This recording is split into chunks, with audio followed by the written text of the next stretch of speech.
So today I want to talk about some of the books that I had to study different ways to learn how to draw.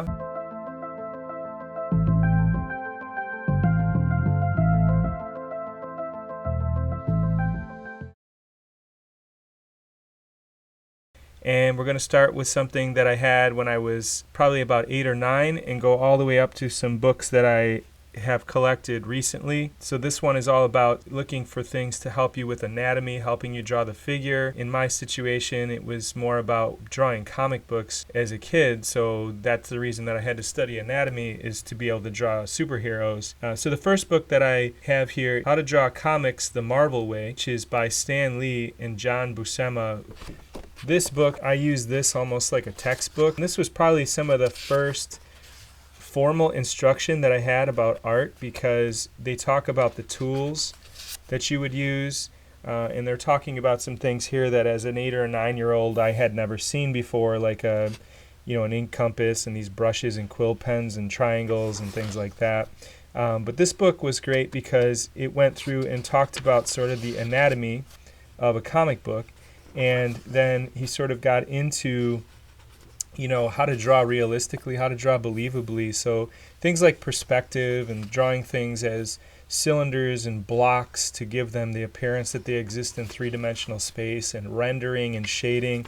This was not something that was available to me because as an 8, 9, 10-year-old kid, the only art class you had was in grade school, and the art teacher there probably didn't know much about art other than the fact that they were a teacher that brought out the glue and the paper and the pencils. And there are really good elementary school art teachers out there, but they're really rare. There's not very many of them. It's not a very common thing that you're going to really have a professional artist as your art teacher when you're in 2nd, 3rd grade. There's probably no point to that. They went on to talk about studying the figure, and this was huge for me because I'm like, okay, there's a way to measure the figure by the size, how many heads tall they are and how wide a male is versus a female, and how to give character a superhero appearance versus like an average everyday appearance. And then how to break down the figure into simple shapes, these spheres and cylinders, in order to simplify it so that you can draw like this. And I know I talk to my students all the time about this. They want to go for right to this level right here where you're drawing all the detail on the character, and they never want to look at the structure.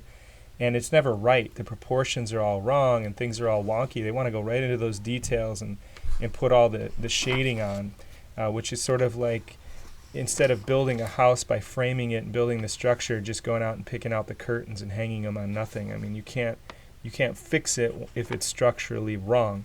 They're talking about, using a stick figure here, using these figures that are made up of these bones and then starting to flesh it out with basic shapes and then finally adding the detail. A lot of young artists think that they can't do this because this will just be covered with a bunch of nonsense and then you won't even see the figure. It'll look terrible. But the idea is to draw really lightly and to get your structure and proportion correct and perspective and foreshortening, and then the final stage is to add those details to have it look like an actual figure. And I kind of like this. At first when I saw this I was like, but then I started to draw in the sketchy way like this, so it has a certain quality to it where it looks interesting, and even though there's a lot of lines here, they're all functioning and sort of giving the idea that this is a dynamic figure in space. This page had an impact on me because they were saying if you want to draw a comic book, you have to draw things in the most dynamic possible pose. So a lot of people are like, okay, someone throwing a punch, we're going to have them sort of in the middle here. These are really not that good because they're not very dynamic. So you want to put them at the extreme position of their part of the pose that you're trying to show. So here's some before and after examples of how you want to do that. And then they give you all these different gestural type drawings, and again, this is something that I didn't know about gesture drawing. It wasn't something that I really got into until high school or even college, when you're talking about the figure and gesture. So getting that gesture down, fleshing out the figure, and ending with that finished detail is kind of what this is all about. This is what I wanted to know. I wasn't interested in studying formal life drawing in anatomy. I was interested when they presented it in a way where it was about something that I understood, a medium that I understood, like comic books, because that's something that was readily available, that I can just go to the store and pick them up and see the top artists. If you're talking about these beautiful life drawings and paintings and portraits, that was boring for a 10 or 11-year-old kid. So there really is no reason to study it. And they even kind of go into the do's and don'ts of drawing the features of the face when you're getting into the human head. And they talk about composition here, dynamic composition, action, like this is okay, but this is much better. And then they start talking about the actual comic book page and sequential art and how you would do that. At the end, they talk a little bit about inking technique, and I didn't have quill pens and brushes and India ink. I was just more interested in the penciling. Probably should have studied this more because there's a lot of really good stuff in here. I heard about this book a lot. It was referenced a lot. It was Hogarth, Hogarth, Dynamic Figure Drawing. So this is a guy that was referenced a lot by comic book artists. I don't know. I mean, I tried to kind of dissect this information, but this is presented in a way where it's sort of similar to the Art of Marvel, the first book that I was really inspired by. This has a little bit more of a realistic rendered quality to it, so it's sort of crossing the bridge between comic book real stylized stuff and then realistic human anatomy and muscles and how the muscles and bones work together. So a lot of people would say, you got to study anatomy, and I thought, well, it's like a science project, which I was not super interested in. I picked up this book, and like I said, I think I got some good information.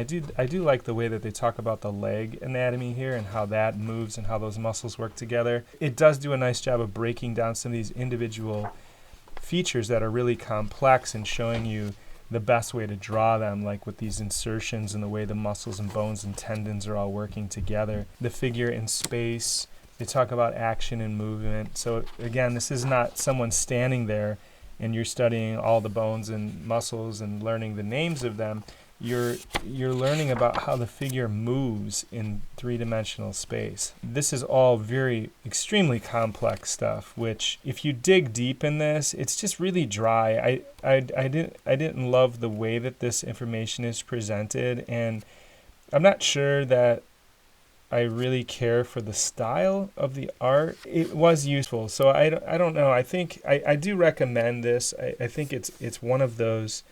It's one of those nice stepping stones, sort of getting from point A to a little bit more where you want to be.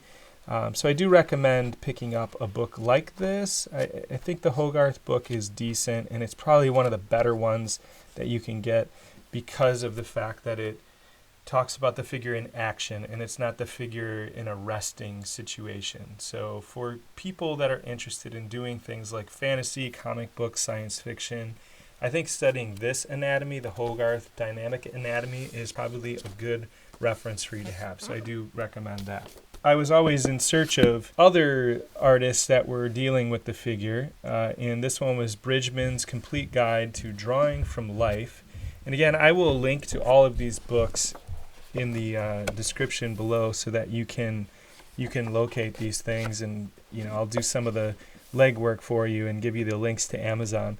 And if you do click on those links and purchase something, it helps me out a little bit, so I really appreciate it. It's just a way that you can kind of give back to what I'm doing, the time that I'm putting in. I get a couple cents if you buy a book, I think, from Amazon. This one breaks down the drawing in a different way, and again, this is sort of sketchy and stylized and a little bit weird, but it's talking about these wedges and the way that the structure sort of fits in and how you're looking at things in perspective and the movement of the different bones and muscles and the way that the features are put together. And I did go through, one of the things that I want to make sure is that I didn't go through and read these books. What I did was I went and I studied and referenced and I drew these, I copied them. So I don't think reading an anatomy book is probably the best way to go about brushing up on this sort of thing. I think it's more about looking at it and really dissecting the drawing, pulling apart the drawing and unpacking what they're kind of doing here and talking about these different insertions and just redrawing these. So copying them. I think that's the only way to really study, is to learn by doing. So this is broken up into different sections. We got a section about the hand here, which is extremely complex, and a lot of people are always, I don't know how to draw a hand. You have to understand these things in order to invent them and draw them correctly. You can't just copy them. You can't rely on looking at a live model or a reference and just copying it, because you really don't have a deep understanding of these things, and then you can't invent them. You can't just create them out of nothing, which is something that you really need to do in a lot of concept art situations. If you're dealing with animation, if you're dealing with comic books, if you're dealing with fantasy, I mean, these are all things that you're inventing, and you're using reality, and you're using references, and you're using photography, and you're working from live models. But until you really have a deep understanding of these things, you cannot portray them or illustrate them or draw them or paint them convincingly, because something just seems wrong. It just doesn't seem natural. And when you have that deep understanding, that's when you really can start getting into some more advanced and impressive looking work. Okay, so that one is the Bridgman Guide to Drawing from Life. Figure Drawing for All It's Worth, which is the Loomis book. Andrew Loomis, illustrator. This book I searched forever, and it was actually, at some point, I actually went and had to order this from another library because my public library didn't have a copy of it, so they sent out a thing and got this from another library. And I checked it out for a period of time, and I actually photocopied every single page in this book so that I had the book as a stack of copied pages. This book is one that I highly recommend, and Andrew Loomis is great. Any of his books are worth taking a look at if you're wanting to study art, anatomy, portrait work, life drawing, figure invention.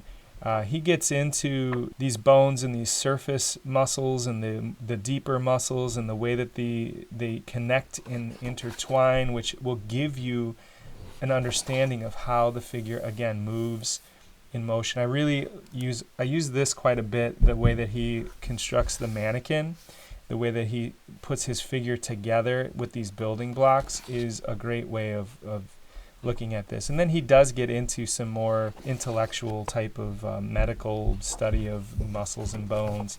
But he talks about foreshortening and lighting and shading and lighting direction. So the Loomis book, in looking at the procedure here, how he's worked through a figure, is something that is really valuable, really interesting, and you can really learn a lot from this. So this is the Andrew Loomis book. This is in pretty good shape because I had already destroyed my photocopies and copied and studied and drew a lot of this stuff. So he's got finished figural work, and he's also got sort of his way of working through the process. And the book jacket I actually have removed, but that's Figure Drawing for All It's Worth. Next book that we have here, I picked this up. This is referencing one of my other videos about the Imagine FX publication. They do these annuals, where this one is about how to draw and paint anatomy.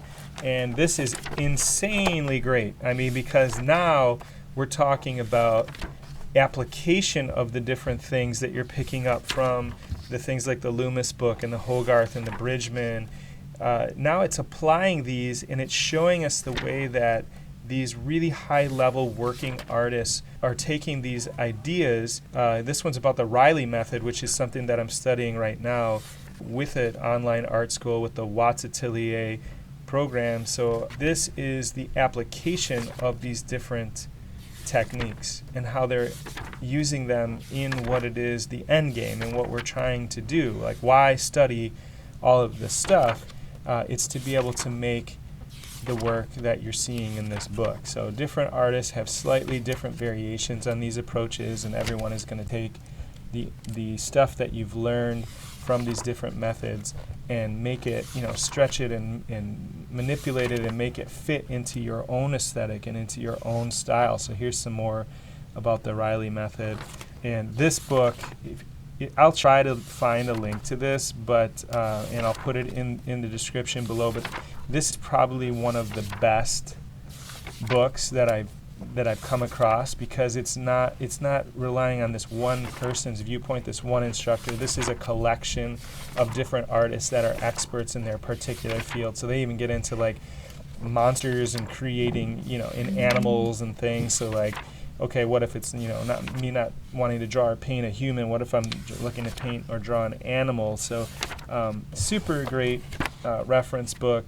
That one again, How to Draw and Paint Anatomy. One that I really haven't gotten too far into, but I found this at, I think I found this at a Half Price Books, Figure Drawing for Concept Artists. And just flipping through here, so we're going to go ahead and look. He's showing you kind of some different techniques on how to sharpen your pencil and, your posture. There's some great examples in here. Holding the pencil, how can you apply these to a sort of more fantastic sort of situation. So we've got some different artists here, some different paintings, and again showing the application of why are you studying this stuff, like what is the end game, what are you trying to do.